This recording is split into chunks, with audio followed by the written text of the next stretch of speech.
रहे हो ये लोरी की आवाज़ जो रूम नंबर 404 से आ रही है और वो तुम्हारे बच्चे के लिए लोरी गा रही है।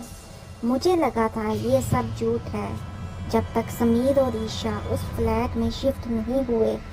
उस रात जो हुआ सुनोगे तो खून जम जाएगा। शहर की भागदौड़ से दूर नीलगिरी अपार्टमेंट की चौथी मंजिल पर स्थित कमरा नंबर 404 हमेशा खाली रहता था। समीर और उसकी पत्नी ईशा जो अपने पहले बच्चे के आने की खुशियों में डूबे थे, शहर में अपने नए काम के सिलसिले में इसी फ्लैट में शिफ्ट हुए।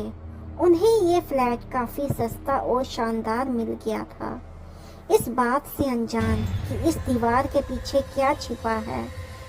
आसपास के लोगों ने उन्हें कुछ भी बताने से परहेज किया, बस इतना ही कहा कि रात में कभी भी कमरा नंबर 404 की तरफ मत देखना। पहली रात जब ईशा बेड पर सो रही थी, उसे अपने सिरहाने ठंडी हवा का झोंका महसूस हुआ, जैसे कोई उसके कान में फुसफुसा रहा हो। उसने आंखें खोली तो देखा कि कमरे के कोने में रखी एक पुरानी सी कुर्सी अपने आप हिल रही थी। उसे लगा कि ये सिर्फ उसका वहम है। अगले दिन जब समीर दफ्तर गया, ईशा घर पर अकेली थी। उसने सुना कि बालकनी में कोई बच्चों के खिलौने से खेल रहा है।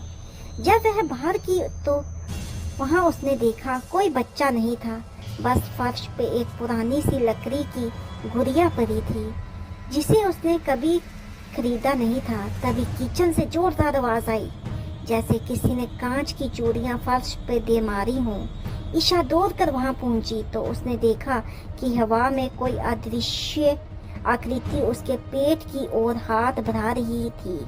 उसे महसूस हुआ जैसे उसका बच्चा कोख में बहुत तेजी से हिल रहा है।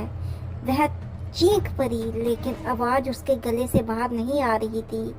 शाम को समीर लौटा तो ईशा को सहमा हुआ पाया। समीर ने उसे बहुत समझाया, लेकिन तभी उसे भी अपने बेडरूम से किसी औरत के रोने और लोरी गाने की आवाज़ सुनाई दी। जब वह दोनों बेडरूम में गए तो वहाँ कोई नहीं था, लेकिन अलमारी का दरवाज़ा खुला था। अंदर से एक बूढ़ी औरत की आवाज़ आई, ये बच्चा मेरा है, तुमने उसे मुझसे छीन लिया। अचानक पूरे घर का तापमान गिर गया। ईशा को भयानक पेट दर्द महसूस हुआ। घर का दरवाजा अपने आप बंद हो गया और खिड़कियां जोर जोर से फरफराने लगी। हवा में एक साया उभरा जो पूरी तरह से काला था और उसकी आंखों में खून जैसी लाल चमक थी।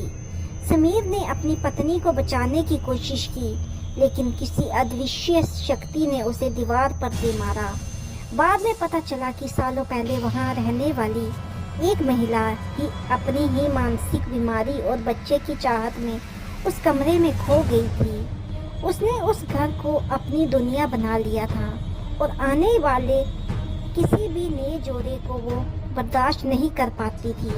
समीर और ईशा तो वहां से जान बचाकर निकल गए, लेकिन आज भी उस अपार्टमेंट के पास से गुजरने वाले लोग कहते हैं कि आधी रात को कमरा नंबर 404 से आज भी एक बच्चे के रोने की और एक महिला के लोरी गाने की आवाज़ सुनाई देती है। इसलिए दोस्तों, जब भी आप किसी अनजान जगह पर शिफ्ट हों तो वहाँ के इतिहास के बारे में ज़रूर जान लें। ऐसा ना हो कि आपके लिए भी कोई लोरी गा रहा हो वहाँ पे।